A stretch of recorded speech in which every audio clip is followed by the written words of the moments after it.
ஆயக்கலைகள் 64 அதில் ஆணும் பெண்ணும் அறிந்தது எத்தனை ரகசிய கேள்விகள். உலகெங்கிலும் உள்ள வசந்த் தொலைக்காட்சி நேயர்களுக்கு வணக்கம். இது உங்கள் ரகசிய கேள்விகள். தம்பதிகள் ஒரு அற்புதமான உறவை ஏற்படுத்திக்கிறதுக்கு என்னெல்லாம் செய்யணும்? ஏன் இதை பற்றி பேசுகிறோம்? விவாகரத்துக்கள் விண்ணை முட்டும் அளவுக்கு போய்கிட்டு இருக்கு. அமெரிக்காவில் 100 திருமணங்கள் நடந்தால் 2 வருடங்களில் 50% திருமணங்கள் விவாகரத்து ஆகிக்கிட்டு இருக்கு. இந்தியாவிலும் விவாகரத்துக்கள் வெகு வேகமாக ஏறிக்கிட்டு இருக்கு. இப்போலாம் கல்யாணம் பண்ணி 1 மாதத்தில் தகராறு பண்ணிக்கிட்டு நாங்கள் விவாகரத்து பண்ண போகிறோன்னு சொல்லி வர்ற பேஷண்ட்ஸ் நிறைய இருக்கிறாங்க. எங்களுக்கு ரொம்ப ஆச்சரியமாக இருக்குது.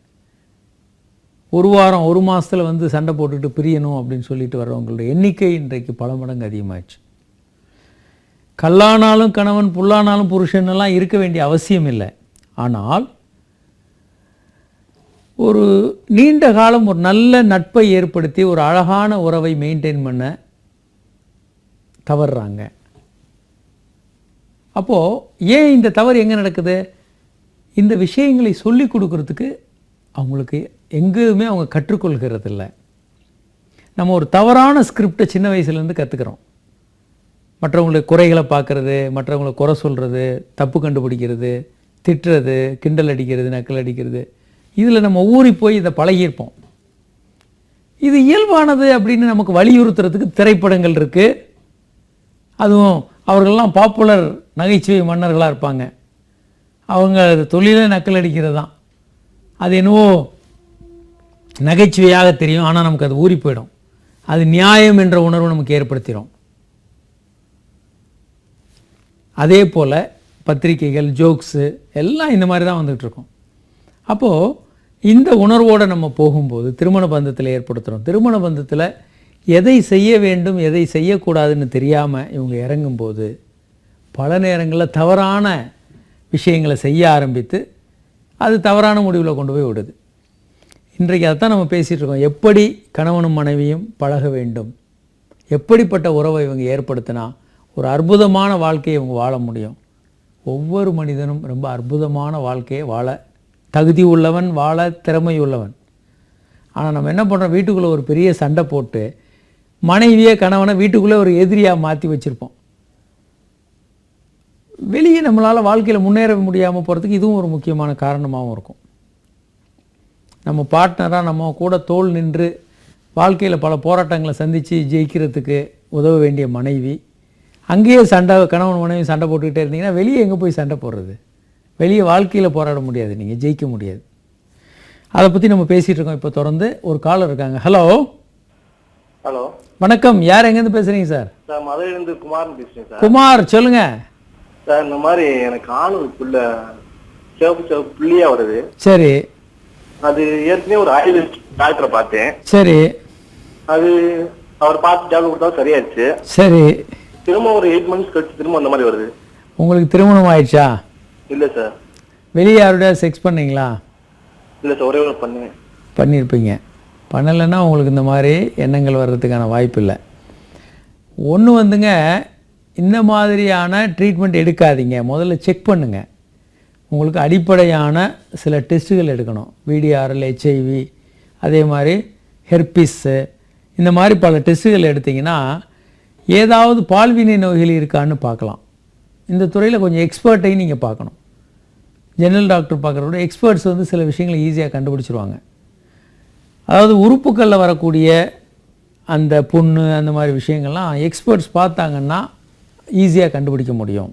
அதனால தான் அந்த துறையில் நிபுணர்கள் சொல்கிறோம். ஸோ எக்ஸ்பர்ட்டை பார்த்து அவங்க டயக்னோஸ் பண்ணி அதுக்கப்புறம் ட்ரீட்மெண்ட் கொடுத்தாங்கன்னா உங்களுக்கு பெஸ்ட்டு.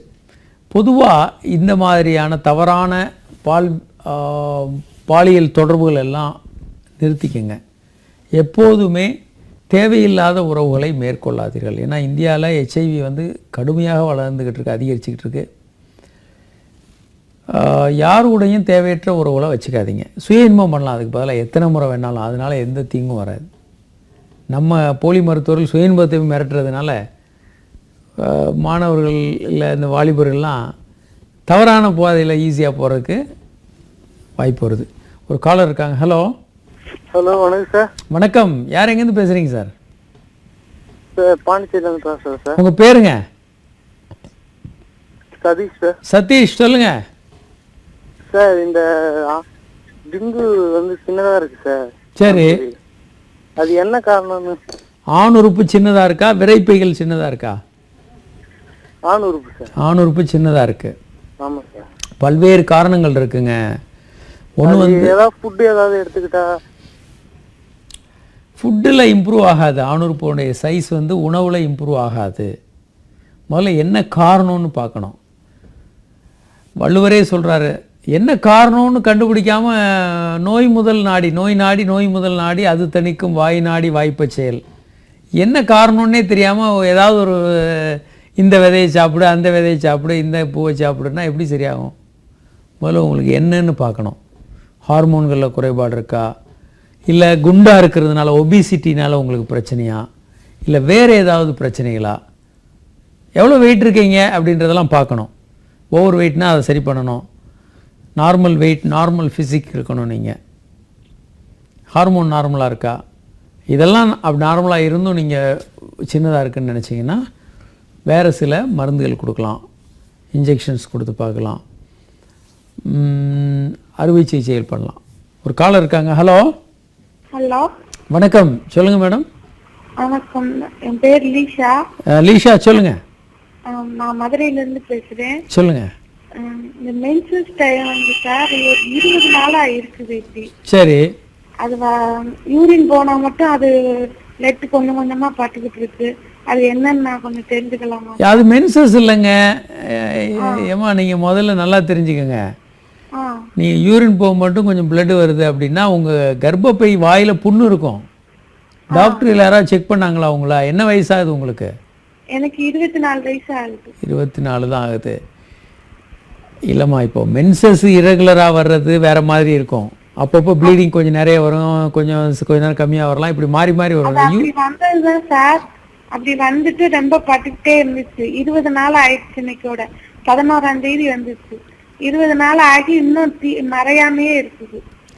நீங்கள் டாக்டர் பார்க்கவே இல்லை? டாக்டர் இன்னும் பார்க்கல.